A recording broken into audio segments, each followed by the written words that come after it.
시작해볼까 나리.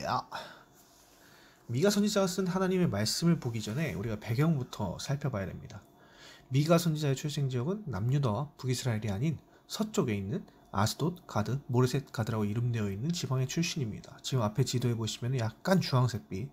자, 그 지역을 지금으로 따지면 가자 지구라고 부르고요. 당시로 따지면 블레셋 민족이 살던 지역입니다.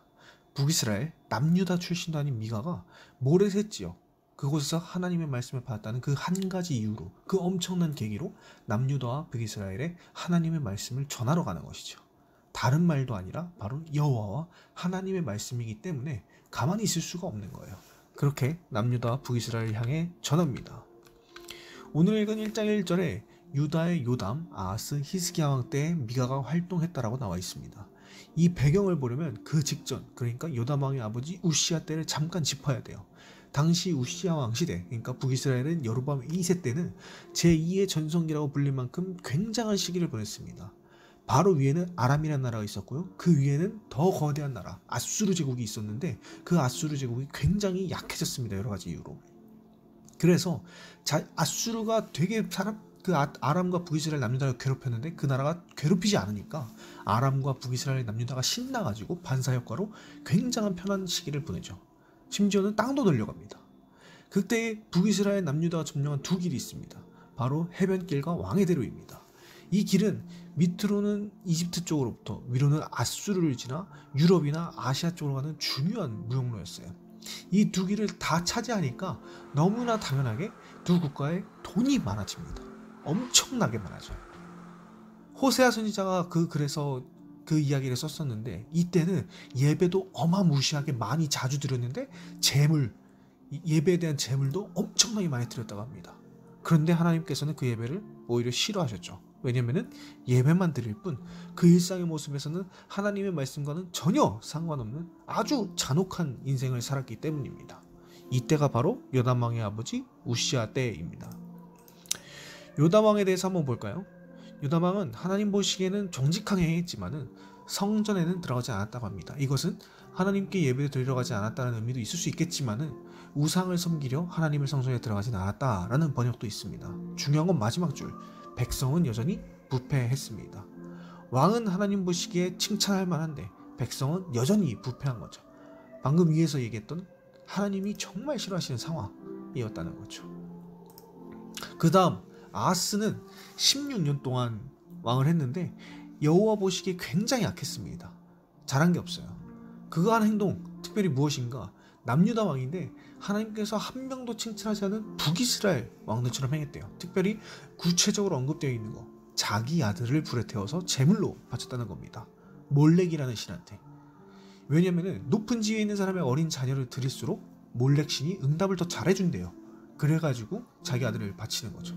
그리고 할 수 있는 모든 곳에서 우상숭배를 합니다.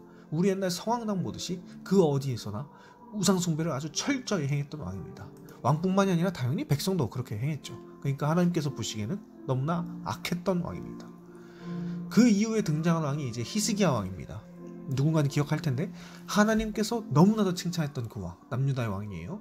아버지가 행했던 그 나쁜 일들을 다 뒤집어 엎어버립니다. 그리고 온 백성들이 하나님을 보게끔 하려고 부단히 애썼습니다.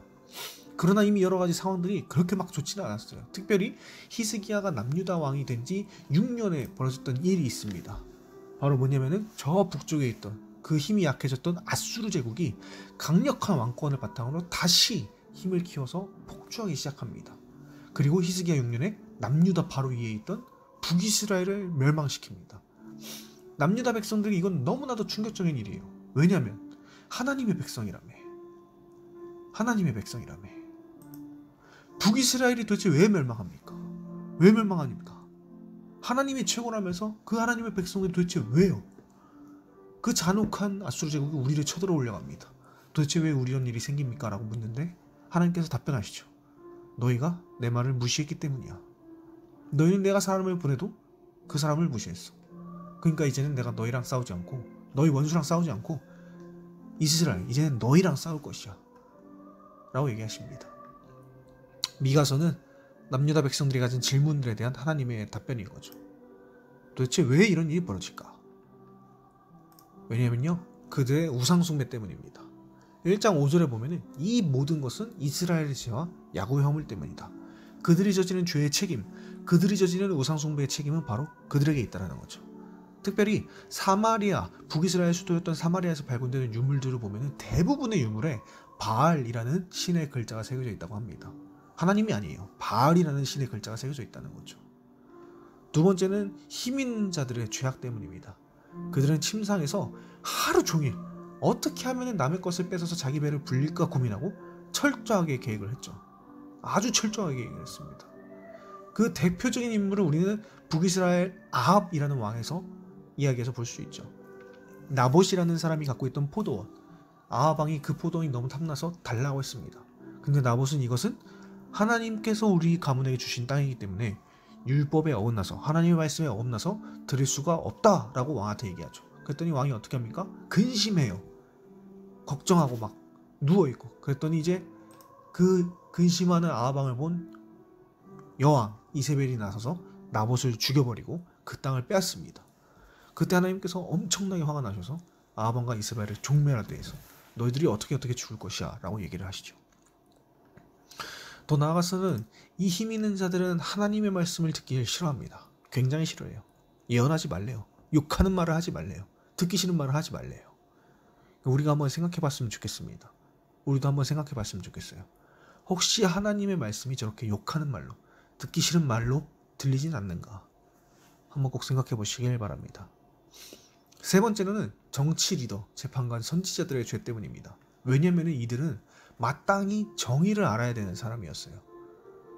정의를 알아야 되는데 그러지 않았어. 그리고 선을 좋아해야 되는데 선을 미워하고 악을 사랑했습니다. 백성들의 가죽을 벗기고 거기서 멈추지 않았어요.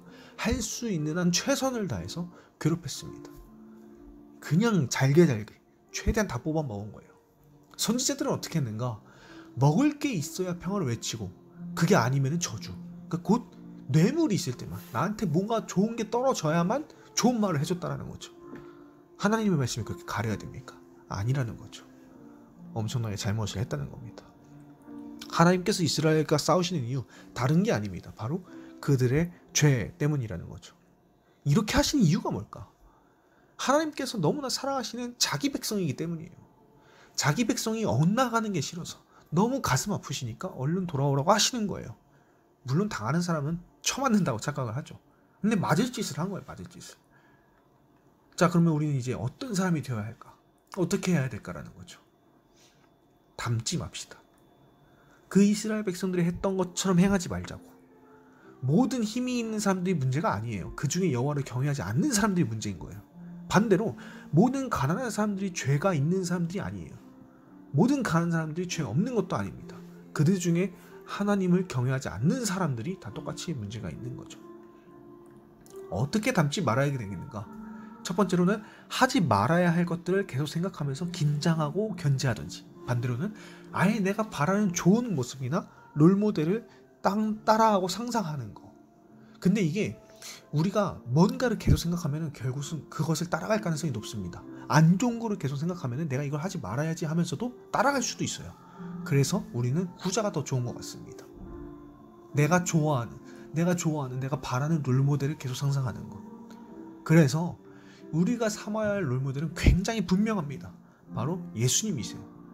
그분의 마음, 그분의 생각, 그분이 행동하셨던 그것들 우리는 다 할 수 있습니다. 단지 안 하려고 하는 것뿐이에요. 그러니까 하나하나씩 우리가 해나가 봅시다. 매일 예수님을 생각해보면 이때는 예수님은 어떻게 하셨을까? 이 상황에서는 어떤 생각을 하셨을까? 이 기분에서는 어떻게 말을 하셨을까? 이런 질문들을 해보면서 여러분들이 답을 찾아가시길 바랍니다. 예수님은 우리와 하나님 사이 막힌 길을 열어주시는 분이에요. 우리가 그분을 따라 살아갈 때, 우리가 이 막힌 길을 뚫고 앞서가신 예수님을 따라 살아갈 때 우리가 하나님 아버지께로 계속 전진해 갈 수 있는 겁니다. 100%를 똑같이 따라할 수는 없어요. 그렇지만은 계속 생각하고 우리의 롤모델 되신 예수님을 떠올려서 점차 예수님처럼 닮아가는 우리 모두가 되길 바랍니다. 그리고 이 말씀을 여러분들의 말씀으로 간직하길 바랍니다. 오직 나는 여호와의 영으로 말미암아 능력과 정의와 용기로 충만해져서 야곱의 허물과 이스라엘의 죄를 그들에게 보이리라. 하나님의 영이 여러분 마음속에 계실 때 그분이 주시는 힘과 용기로 이 세상을 살아갈 수 있습니다. 죄를 죄라고 분명하게 얘기할 수 있는 용기도 생기는 것이죠. 그게 곧 예수님과 같이 살아가는 동행의 인생입니다. 여러분이 여러분 옆에 다른 엉뚱한 거 끼지 마시고 제일 먼저 예수님과 손잡고 살아가시길 바래요. 바로 내 마음속에 내 옆에 계시다 생각하고 질문도 하고 답변도 듣고 같이 놀기도 하고 그렇게 즐거운 인생의 시간을 보내는 우리 행복한 부스함께 모든 친구들 되시기를 예수님의 이름으로 축복합니다.